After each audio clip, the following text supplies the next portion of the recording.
Sveiki, aš jums papasakosiu apie savo gyvenimo meilę ir savo gyvenimo istoriją. Savo gyvenimo istoriją apie meilę. Seniai aš eidamas keliu sutikau merginą. Sveika.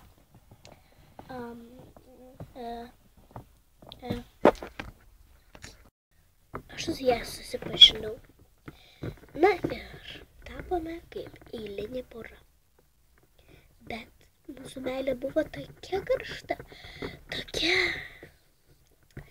Bet vieną kartą mes išėjome į parką pasivaikščioti. Mes beidami pamatė aš kioskelį, kuris man labai patiko. Aš sakau jai: brangioji, aš einu į šį kioskelį. Eime. Ir aš nuėjau prie kioskelio. Jinai pasakė: aš einu į kitą gatvės pusę.